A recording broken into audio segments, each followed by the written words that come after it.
There are few names in the annals of crime that evoke such a profound sense of horror as Charles Manson.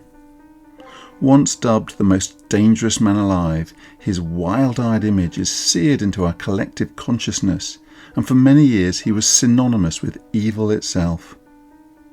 As a mesmerising cult leader, he led a group of disaffected young people on a murderous rampage that brought to a dark, brutal end the 1960s dream of peace and love. But who was this man? A traumatised victim of a bleak childhood on the wrong side of the tracks?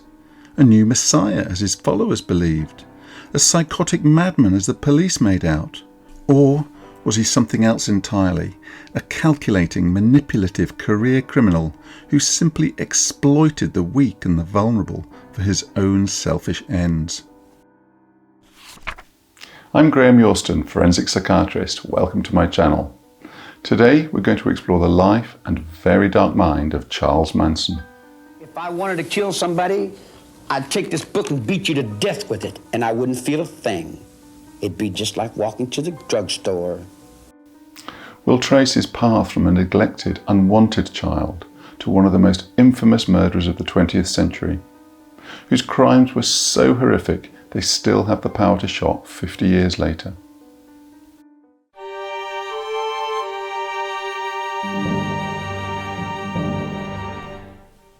The crimes for which Manson will always be remembered are the Tate-LaBianca murders, spread over 2 blood-soaked nights in August 1969. The 8.5 months pregnant Sharon Tate and her friends one night, and supermarket executive Lino LaBianca and his wife the next. 7 people dead for reasons that, even after all this time, still make little sense. And these weren't the only deaths he was connected to. Stand for, and whatever I make it stand for, and whatever I want it to stand for. But you didn't one time say you were Xing yourself out? No, that was your newspapers that gave you that. What does it stand for you? It stands for many things. And it would take 2 or 3 weeks to explain all the things that I've built. Can you give me an example? In the image. Certainly, I can give you an example of the United States flag of America. The swastika? To understand the man, how he became a killer, and how he got others to kill for him, we must first look at his start in life. And it's fair to say that Charles Mills Manson did not have an easy childhood. He was born in the depths of the Great Depression in 1934 in Cincinnati, Ohio. His mother was Kathleen Maddox, a 15-year-old runaway who preferred drinking to childcare. Just before he was born, she married William Manson, a labourer at a dry cleaning store. But the father was 24-year-old Colonel Scott, a mill worker who had a reputation as a con man. He told Maddox he was a colonel in the army, but Colonel was just his name. When she told him she was pregnant, he disappeared. He never met his son and died of cirrhosis 20 years later.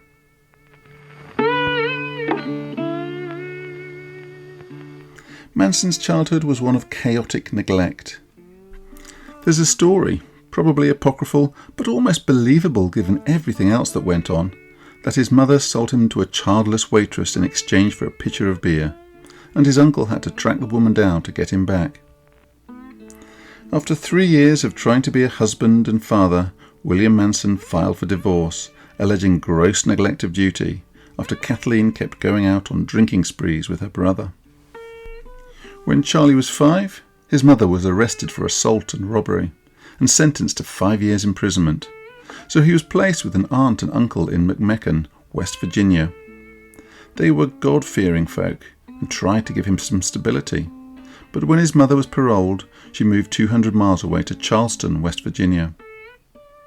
Charlie was meant to be attending school, of course, but he frequently skipped classes, stole, lied, and blamed others while his mother drank, and according to Manson, earned money through working the streets. They moved again to Indianapolis. His mother tried to straighten herself out and started attending AA meetings, where she met and married a fellow alcoholic. Manson later said that he had unwanted attention as a child, and when he was 9, he set his school on fire and was constantly in trouble for truancy and petty theft.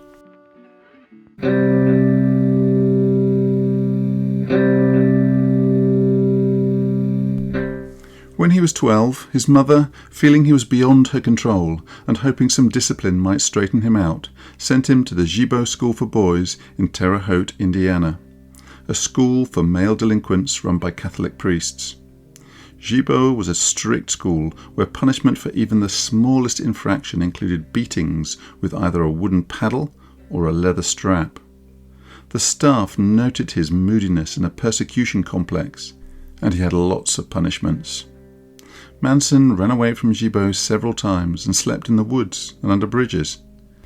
And the one time he was allowed out to spend Christmas at his aunt and uncle's house, his mother wasn't there. Each time he ran away, his mother would return him to Gibeau, but when he was 13, he ran away again to Indianapolis, where he robbed a grocery store and found a job delivering messages, supplementing his wages through petty theft. He was eventually caught, and a sympathetic judge sent him to Boys Town, a juvenile facility in Omaha, Nebraska, also run by Catholic priests.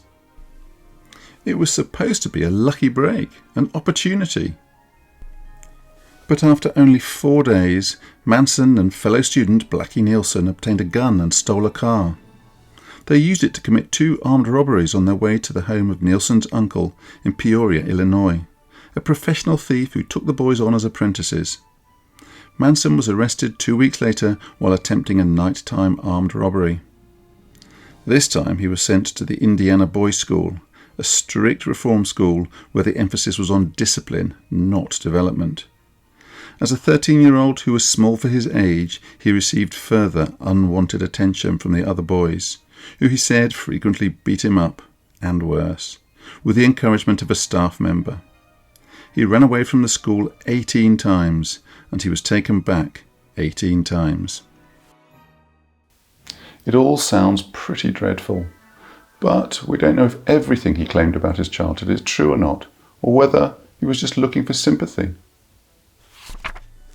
While at the Indiana Boys' School, Manson developed a technique to defend himself, which he called the insane game. When he was physically unable to fight off assailants, he would scream, grimace, and wave his arms around to convince people he was mad, hoping he would be left alone. In 1951, still aged only 16, he managed to escape again with 2 other boys, and they stole cars and robbed filling stations while attempting to drive across the country to California.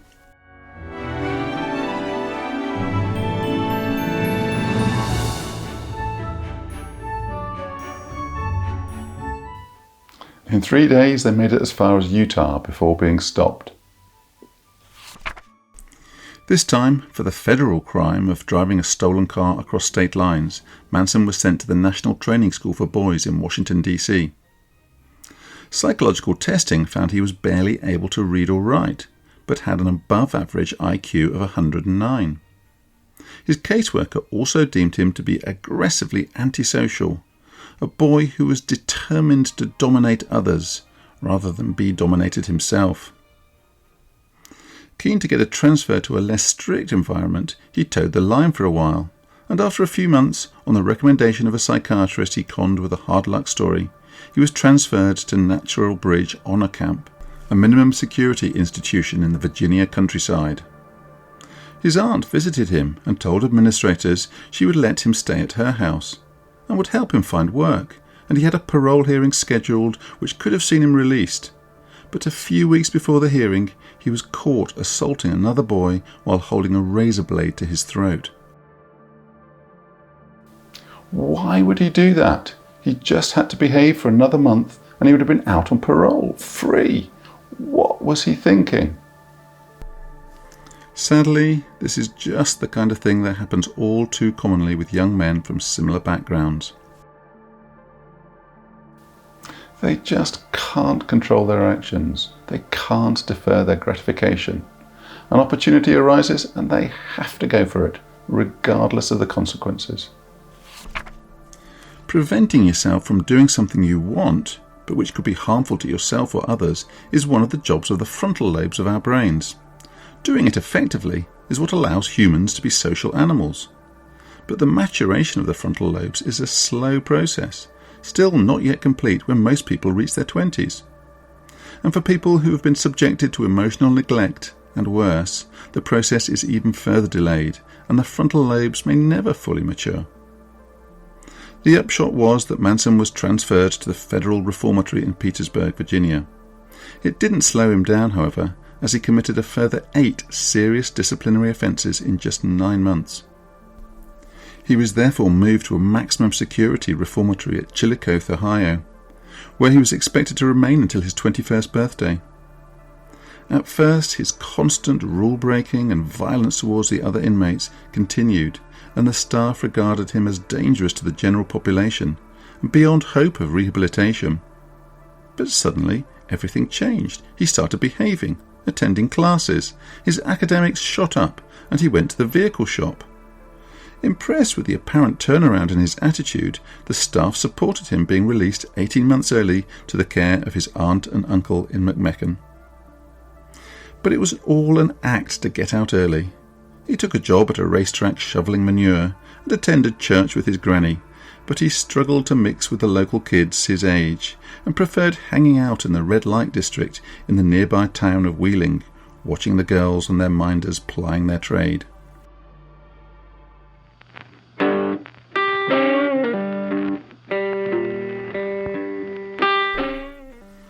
In January 1955, much to everyone's surprise, the 20-year-old local bad boy married a popular young waitress named Rosalie Jean Willis. A few months later, he stole a car and they drove to Los Angeles, his wife now in the early stages of pregnancy. For someone with a supposedly higher-than-average IQ, he was slow to learn that driving a stolen vehicle across state lines was not a good idea, and he was arrested again. After a psychiatric evaluation, when yet again he managed to convince the doctor that he was just confused by everything that had happened to him and was desperate to go straight and be a good father. He was given 5 years probation, but when he failed to appear at a hearing on another identical charge, his probation was revoked and he was sentenced to 3 years imprisonment at Terminal Island in Los Angeles. This was his first adult prison, one that had housed Al Capone a few years before, but it was intended for low-risk, non-violent offenders before release, about as gentle an introduction as it was possible to get. While he was in prison, Rosalie gave birth to their son, Charles Manson Jr. Although his son had very little to do with his father and changed his name, he was haunted by his infamous father's crimes and took his own life at the age of 37. Rosalie visited her husband after the birth, for a while anyway, but eventually she met someone else, the visits ceased, and she divorced him. We don't know what Manson's thoughts were about this, but less than 2 weeks before a scheduled parole hearing he tried to escape, and his parole was denied. He made good use of his extra time, learning the tricks of the trade from pimps about how to control girls, and attending a Dale Carnegie course about how to win friends and influence people. Except he wasn't trying to win any friends. He got parole the following year and actually tried going straight for a few weeks, working as a busboy, bartender, gas station attendant, and door-to-door salesman for freezers and frozen foods. He didn't last long at any of them, however, claiming his colleagues were double-crossing him, and he was soon back to a life of petty crime and living off the dishonest earnings of his various girlfriends, and somehow getting money from a young woman with wealthy parents. It seems he was already using his skills to manipulate others to do his bidding, skills that would have terrible consequences a decade later. The following year, he pleaded guilty to a charge of attempting to cash a forged cheque, despite doing his best to destroy the evidence by swallowing it during questioning. With his record, he would have expected jail time, but he got a suspended sentence when his girlfriend Leona Ray Candy Stevens made a tearful plea before the court, saying that she was expecting his child and that they would marry and settle down if he remained out of prison. The same psychiatrist who had recommended parole 4 years previously wasn't so easily fooled again and suggested he was irredeemable and should be returned to prison. But Leona's tears worked and he stayed free. They did marry, but rather than settling down, Manson took his new wife and another woman to New Mexico and then across the border into Mexico to earn money from their nocturnal labours. They were arrested and returned to the US, and Manson was ordered to serve his 10-year sentence. He had a spell in Los Angeles County Jail where he met a young Danny Trejo, who described Manson as greasy, dirty, scrawny, and so poor he didn't have a belt and used a piece of string to keep his pants up. Trejo said he felt sorry for Manson, who was too small to protect himself. But Manson convinced Trejo and his friends that he had hypnotic powers that could get them high. And sure enough, using words alone, Manson had them all believing they were feeling the effects of marijuana and heroin. He could have been a professional hypnotist, Trejo recalled in his memoirs. Later, he was transferred to the penitentiary at McNeil Island, Washington, where he took guitar lessons from Alvin Creepy Karpis, a former FBI most wanted gang leader.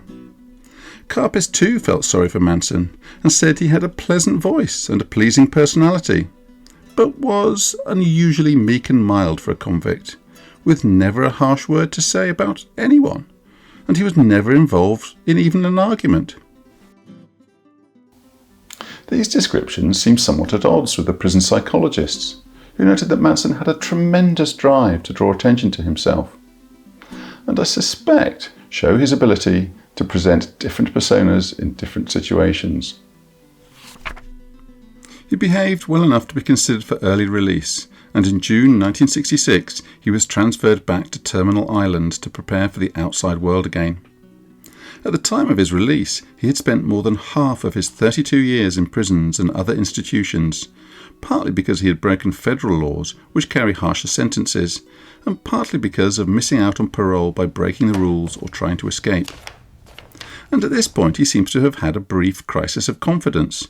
He had written 80 or 90 songs and had dreams of being bigger than the Beatles, but suddenly faced with the harsh realities of the outside world, he told the authorities that he felt safe in prison and was worried he would drift back into reoffending if released, and he asked to be allowed to stay longer.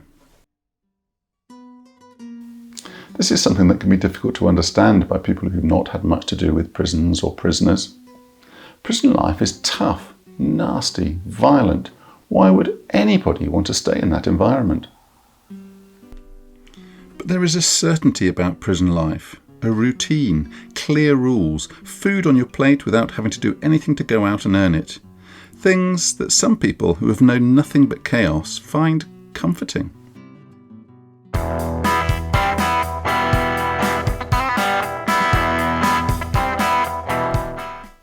Less than a month after his release from prison, Manson moved to Berkeley, and then to the Haight-Ashbury district of San Francisco.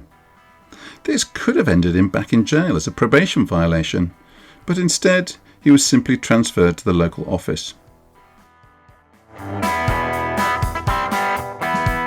This was in April 1967, just as the now legendary Summer of Love was starting to gather momentum. Psychologist Timothy Leary had given his turn on, tune in, drop out speech at an event in January, a phrase which encapsulated the entire hippie counterculture of spiritual awakening, hallucinogenic drugs, and the rejection of consumerism and the American way of life. I think we can only fully understand Charles Manson and how he gathered his followers if we know something about the Haight-Ashbury Summer of Love. An estimated 100,000 young people were attracted to the area. It has been described as the largest migration of young people in the history of America. Hippies, beatniks, Vietnam War protesters, people seeking spiritual enlightenment, and service personnel on leave wanting to cash in on a little free love. The confused, the aimless, and the vulnerable. They all came in their thousands, all looking for something, as did a few criminals, including Charles Manson. The area was soon overcrowded. Many of the incomers were homeless, hungry, and without an income. And with all the drugs floating around, many became sick. A free store was set up, and the Haight-Ashbury Free Medical Clinic was established by David E. Smith, a young doctor with a research interest in psychedelic drugs. Understandably, the establishment was suspicious of all these goings-on. The CIA had been interested in LSD since the 1950s and had carried out research to find out if it could be used for mind control or as a truth serum. It remained very interested in psychedelics in the 60s, and there was no shortage of people keen to see what effect they had. We have to remember that LSD was not illegal at this point. It was still being used by doctors as an adjunct to psychotherapy. And it is alleged that Manson's probation officer and others at the Haight-Ashbury Free Clinic gave out drugs including LSD and methamphetamine as part of this research, and that Manson and his expanding group of followers were enthusiastic participants. Dr. Smith said that the change in Manson's personality in response to the drugs was the most abrupt he had observed in his entire professional career. In this drug-fueled state, Manson was reading science fiction, his favourite old self-help book, and the Bible.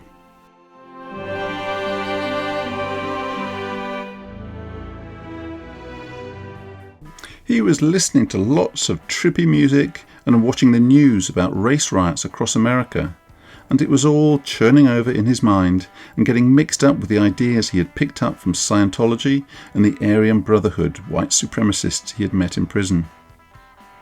By now, he had already gained his first follower, Berkeley assistant librarian Mary Brunner. He moved into her apartment and they became lovers. And then, one day, they met 16-year-old Lynette Squeaky Fromm, sitting crying at a bus stop. Manson started talking to her, and it seemed as if he really understood her like no one before. "Your parents threw you out, didn't they?" he said. One can imagine that this would have been fairly obvious, but Fromm instantly decided that Manson was a psychic, and when he started to walk away, she picked up her belongings and followed. Haight-Ashbury was full of gurus preaching peace, love, and giving up your ego, and Manson spent time listening to them to pick up their best lines before doing the same. Sitting and talking and playing his guitar in the park, he began to attract large crowds of listeners, especially young women. At 33, he was older than most of the other Summer of Love participants.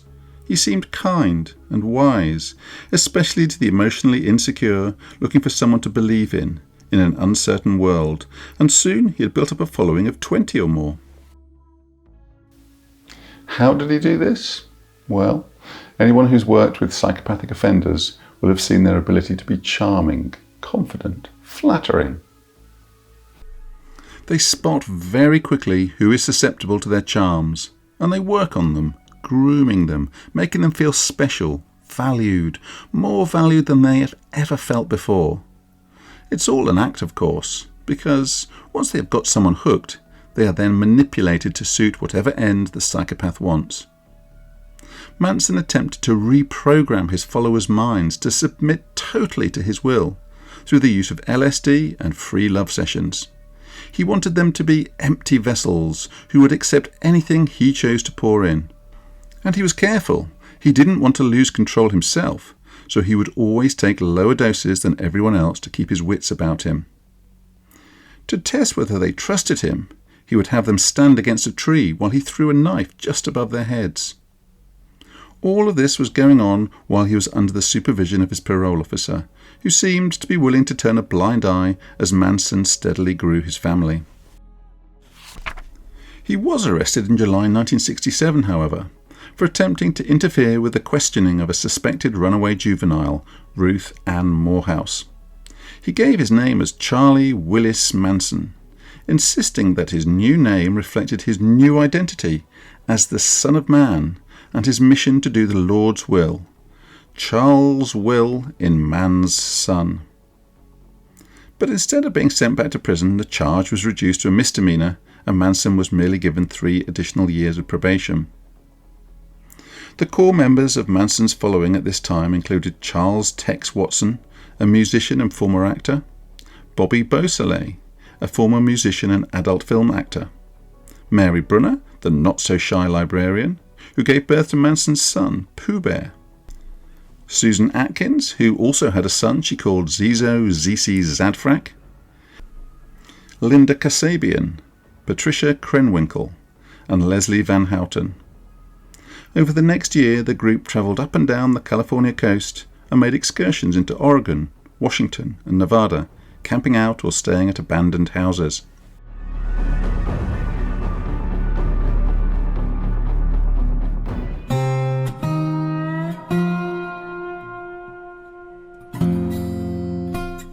Manson avoided prosecution again in April 1968, when he and his followers, who were now calling themselves the Family, were arrested sprawled out naked around a campfire next to a stolen bus which they had got stuck in a ditch en route to Los Angeles. And once in LA, Manson latched on to George Spahn, an old man in his 80s and almost blind, who had previously rented out his ranch as a TV and movie set. It was now pretty run down, and he let the family stay free in exchange for doing chores and a few other considerations from the young ladies. It was a hand-to-mouth existence. The group ate food from dumpsters, did a few deals with biker gangs, and engaged in a bit of auto theft and petty crime. The family members were mostly young women, and they attracted rootless young men who joined for a while and then drifted off again. What happened next depends on whose account you believe. The picture painted by Deputy DA Vincent Bugliosi is that the Manson family developed into a doomsday cult, with Manson becoming fixated on the idea that there was going to be an apocalyptic race war. He convinced them all that the black population was going to rise up and kill all white people in America, except for Manson and the family, who would then be chosen to rule them. He adopted the term helter-skelter, taken from a song on the Beatles' White Album, believing it had coded messages to refer to this war.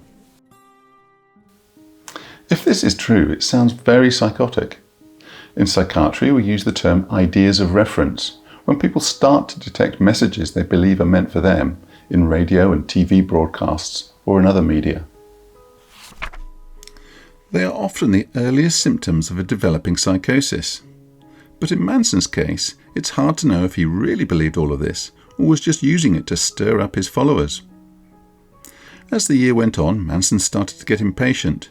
The apocalyptic war he had promised wasn't happening, so he decided to get things started himself.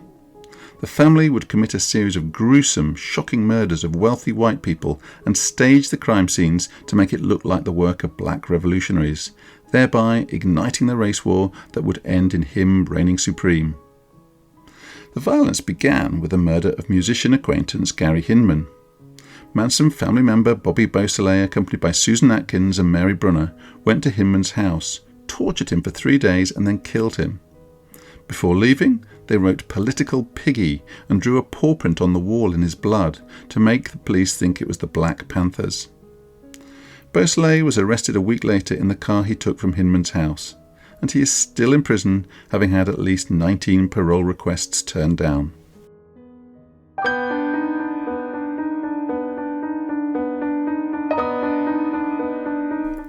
The real bloodbath started on the night of the 8th of August 1969, 2 days after Beausoleil's arrest, when 4 members of the family, Tex Watson, Susan Atkins, Patricia Krenwinkel, and Linda Kasabian, drove to a luxury house in Cielo Drive in the Santa Monica Mountains overlooking Beverly Hills. Manson instructed them to go to the house and totally destroy everyone in it and be as gruesome as they could.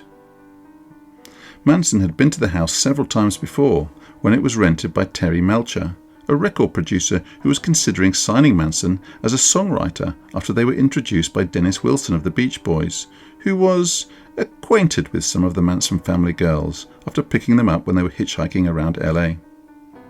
The relationship between Wilson and Manson eventually soured as Wilson got fed up with him borrowing his money, and by the time Manson's song "Cease to Exist" was released as the B-side to a Beach Boys single in December 1968, the title had been changed and the music transposed to the familiar Beach Boys sound, so that Manson didn't even get a writing credit.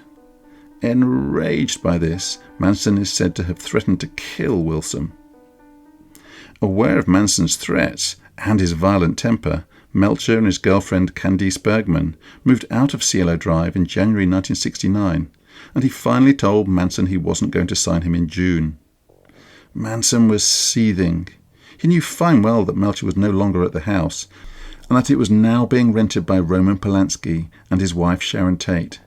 But it seemed to represent everything that he had been denied: success, fame, glamour, money. The murder party arrived at the house just after midnight. In the house were actress Sharon Tate, 8.5 months pregnant, her friend and ex-lover Jay Sebring, a celebrity hairstylist, Polanski's friend Wojtek Frykowski and his girlfriend Abigail Folger. Also present on the property were the caretaker William Garretson and 18-year-old Stephen Parent, who was visiting him. Roman Polanski was in Europe working on a film. Just as the Manson gang were getting close to the house, they were dazzled by car headlights. Watson leapt out with a gun and ordered the approaching driver, Stephen Parent, to stop. Parent begged him not to hurt him, but Watson ignored his pleas and slashed him with a knife and then shot him as he sat in his car. Now for the house. Watson climbed in through a window and let Atkins and Krenwinkel in through the front door. Frykowski, who was sleeping on the couch, was kicked awake by Watson saying, "I'm the devil, and I'm here to do the devil's business." Atkins and Krenwinkel then found the others and herded them into the living room and tied them up. When Sebring protested at their rough treatment of Tate, he was kicked, stabbed and shot. Frykowski managed to free himself and began struggling with Atkins, who stabbed at his legs with a knife. He fought his way out of the front door and onto the porch, but Watson caught up with him, pistol-whipped him, stabbed him and then shot him. Kasabian, who'd been waiting in the driveway, went up and told Atkins that someone was coming in an attempt to stop the carnage. Folger managed to escape from Krenwinkel and run out onto the front lawn, but Krenwinkel tackled her to the ground and she and Watson finished her off. Still alive, Frykowski tried to struggle across the lawn, but Watson continued to stab and hit him with the gun. In the house, Sharon Tate pleaded to be allowed to live long enough to have her baby and offered herself as a hostage, but both Watson and Atkins stabbed her multiple times. Manson had told them to leave a sign, something witchy, so Atkins wrote a pig on the front door in Sharon Tate's blood.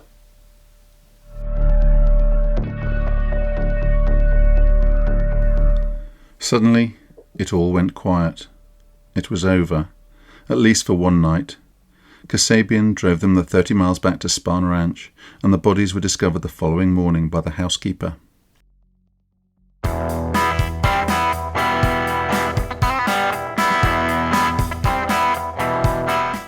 But it wasn't over. Manson was not happy with the sloppiness of the night's work and wanted more, so he set off the following night with the same four plus Leslie Van Houten and Clem Grogan to show them how it should be done. They drove to a house in the Los Feliz area of Los Angeles, not far from Hollywood. It belonged to supermarket executive Lino LaBianca and his wife Rosemary, and was next to a home where Manson had attended a party the previous year. They entered the house through an unlocked back door. Manson woke LaBianca, who was sleeping on the couch at gunpoint, and had Watson bind his hands. Rosemary was then brought into the living room, and Watson covered the couple's heads with pillowcases, which he tied with lamp cords. Manson then left. Watson stabbed them both, and then carved war in capital letters in Lino LaBianca's abdomen. Krenwinkel and Van Houten joined in.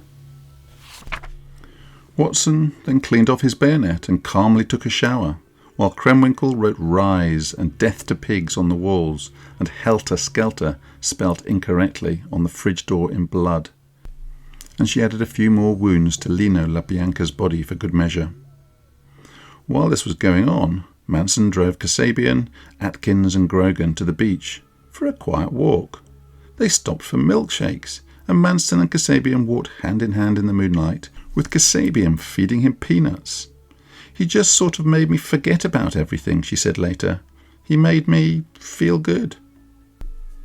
Manson then asked them all if they knew anyone in Venice, and Linda recalled that she had been picked up and taken home a few months before by Lebanese actor Saladin Nader, and she knew where he lived. Manson left Grogan and the girls at his house with orders to kill Nader and drove back to Spahn Ranch.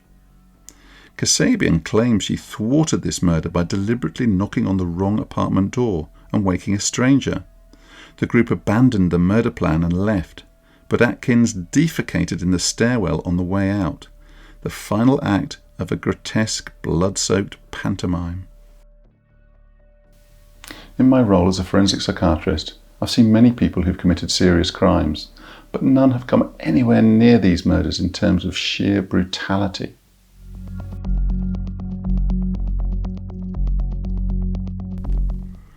I've not gone into the details of the number and placement of the wounds. The information is easily available if you want to find it, but the barbarity of what was done is still shocking. How could these young people have done such things and then go for a milkshake and a romantic walk on the beach? By any standards, these killings were unusual, and as soon as the news broke, there was intense media interest and pressure to bring the perpetrators to justice.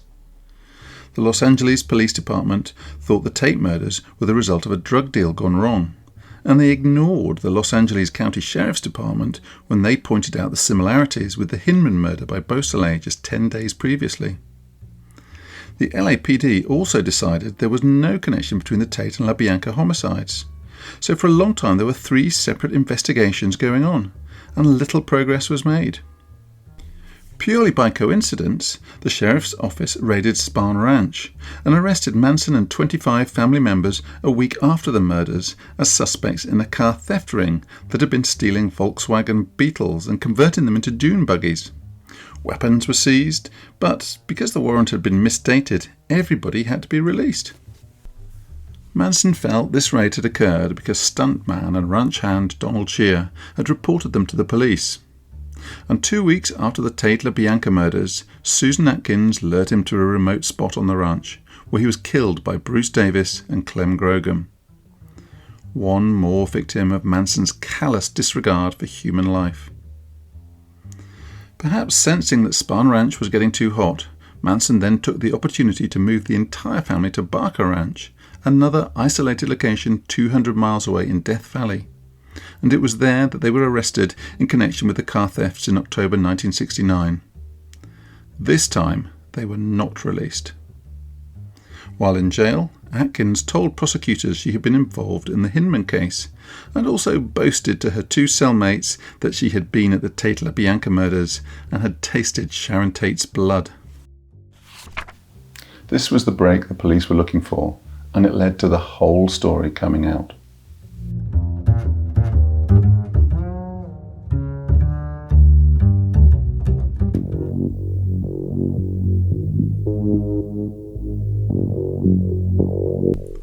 The trial began in June 1970 and went on for 7 months, the longest murder trial in US legal history at that time. Manson wore fringed buckskins and carved an X into his forehead, saying he had X'd himself from the world. The following day, the co-defendants also appeared in court with X's on their foreheads.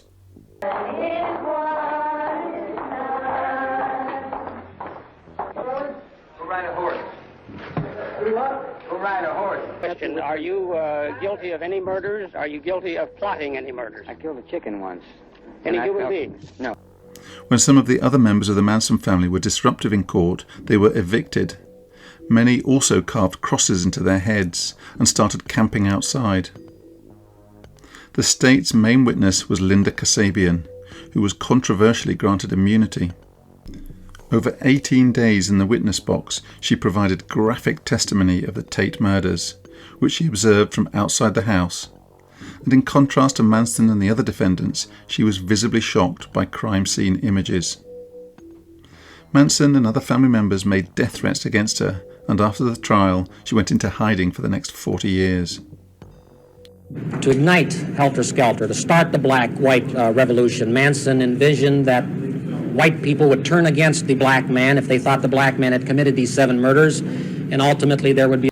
Prosecutor Vincent Bugliosi put forward the helter-skelter theory as the motive for the murders, but other investigators believed that the killings were simply an attempt to get Bobby Beausoleil out of jail by creating copycat murders of the Hinman case while he was in custody to convince the police that Hinman's killers were still at large. Manson tried all sorts of tricks, such as holding up a newspaper with a headline saying that President Nixon believed he was guilty and calling for a mistrial. At another point, Manson threatened the judge, then jumped over his lawyer's table and tried to attack him with a sharpened pencil.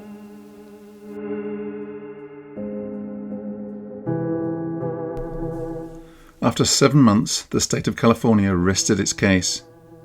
The defense announced they had no witnesses and rested their case. But then Manson and the co-defendants said they wanted to testify. Manson claimed that he was a creation of a system that he viewed as fundamentally violent and unjust. "My father is the jailhouse. My father is your system. I am only what you made me." In January 1971, the jury announced their verdicts: guilty of first-degree murder. Manson and the co-defendants were all sentenced to death, after which Atkins shouted to the jury, "Better lock your doors and watch your own kids."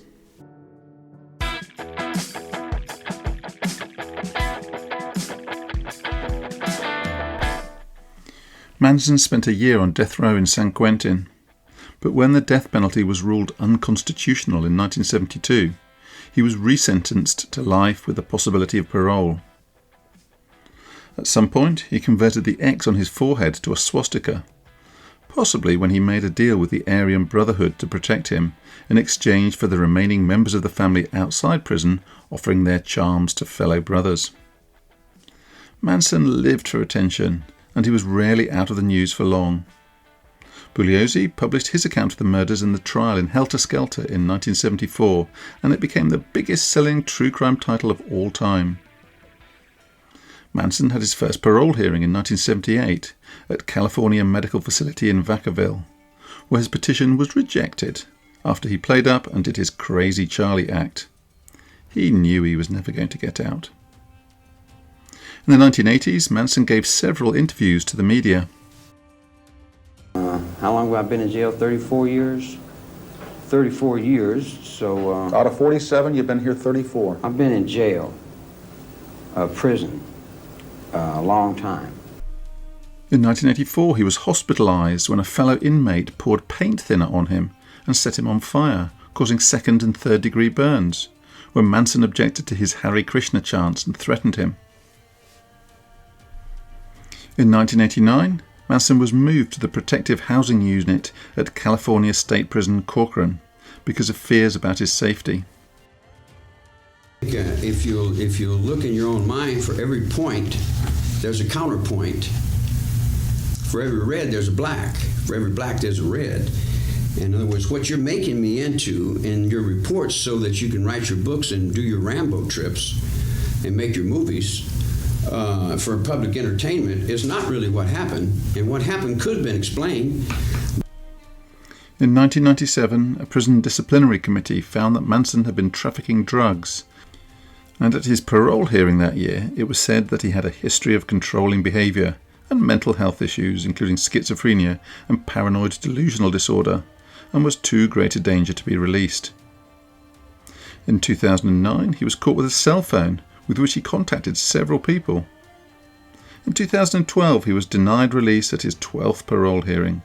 The panel noted that Manson had received 108 rule violation reports, had shown no signs of remorse, no insight into the causative factors of the crimes, lacked understanding of the magnitude of the crimes, and had an exceptionally callous disregard for human suffering.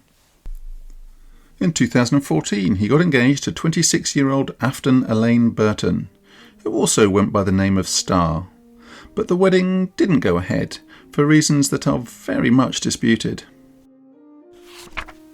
His hopes of being released finally ended in November 2017, when he died of colon cancer at the age of 83.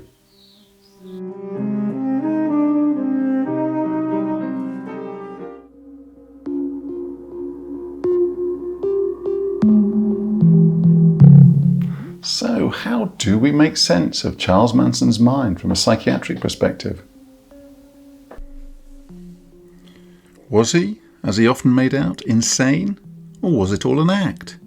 Was he a victim of the system, or a cold-blooded manipulator?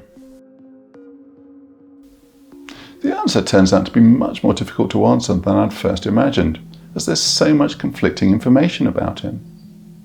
What he said, what he did, and why he did it from people who all have an angle, a theory to prove, a book to sell, an excuse to give. The whole helter-skelter sparking a race war narrative sounds convincingly psychotic, but the idea of copycat killings to throw the police off Bobby Beausoleil sounds equally convincing, but not psychotic at all. A recently published paper by a psychologist who saw him in 1997 when he was 63 and had just been transferred to Pelican Bay Supermax for drug trafficking comes out strongly against Manson having a major mental illness such as schizophrenia. But the authors rely heavily on the interpretation of Rorschach ink blots and watching videos of him to come to their conclusions, neither of which, in my opinion, is ideal for diagnostic purposes. Over the years, of course, he had many evaluations, and schizophrenia was diagnosed, but it was always found to be in remission. And we have to remember that for the first decade of his incarceration, the classification system in use in American psychiatry was the DSM-2, which used much broader and vaguer definitions of schizophrenia than we use today. It's clear that he played up for the cameras and did his crazy Charlie act to remain in the public consciousness and to appear more intimidating. And he may never have been genuinely psychotic in the clinical sense. But I just wonder if part of the reason he played the madman so often was because he was trying to hide the signs of a real mental illness. What is very clear, however, is that he had a severe personality disorder, a deeply ingrained maladaptive pattern of behaviour dating back to his teenage years. He had marked antisocial traits, demonstrating a lifelong disregard for and violation of the rights of others, a complete lack of empathy and remorse, chronic deceitfulness, poor impulse control, aggression, and a failure to conform to social norms, all evident from his earliest days, traits that are characteristic of the psychopath. He also exhibited all the characteristics of narcissistic personality disorder: a grandiose sense of self-importance, a desperate need for admiration, a belief that he was special, and an exploitative approach to relationships. In his mind, people were not individuals with their own feelings. They were objects, instruments to be used for his gratification. Of course, there are people who think that he's some kind of hero, or that he was framed, or that Tex Watson was the real villain. But I think they're wrong. But we still haven't established why he did what he did. His difficult childhood doesn't excuse his actions. Plenty of people manage to escape worse starts in life than he experienced. The chaos and neglect, and particularly his sense of having been abandoned, however, must have contributed to the development of his profoundly antisocial worldview. He never learned to see people as anything other than as potential threats or potential resources, and prison then became the perfect finishing school for him to master the art of domination. But even this doesn't fully explain his power. Many psychopaths stumble through life as petty criminals, in and out of relationships and prison, but few ever reach the notoriety of Manson. He became a household name, the most dangerous man alive. Even in Britain, I remember seeing him on the news when he had a parole hearing coming up. How did he manage to capture and maintain our attention for so long? Manson was a uniquely charismatic psychopath who emerged at a unique moment in history. The social upheaval of the 1960s provided him with a ready supply of vulnerable individuals. With masterful intuition, he worked out what they wanted, needed, simply had to have, and he gave it to them: sex, drugs, or just attention. And using the dark arts of manipulation, excessive praise and promises of undying love, isolation and increasing suggestibility through drugs, he created a willing band of acolytes hanging on his every word, willing to do whatever he said. Songwriter and friend of Dennis William, Greg Jacobson, compared him to a cancer cell that thrived by eradicating everything around him that was healthy. And in his biography, Jeff Gwynne describes him as the wrong man in the right place at the right time. Charles Manson was never a hippie, a revolutionary, or a product of the counterculture he parasitized. He was a career criminal, a conman, a thief and a pimp. The peace and love rhetoric was just another play, another con. He took the language of the era, its search for spiritual enlightenment and its rejection of the establishment, and twisted it into a tool for control and a justification for murder. Why? To see if he could.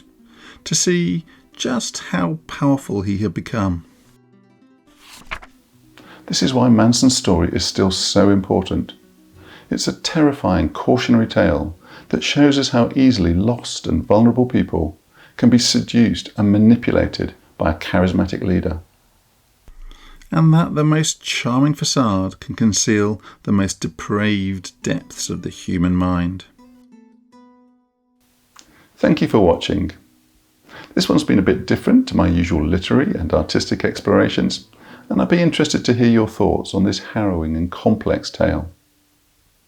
As usual, I'd be interested in hearing any suggestions you may have for future topics, but apart from that, I'll say goodbye and I hope to see you again soon. Goodbye.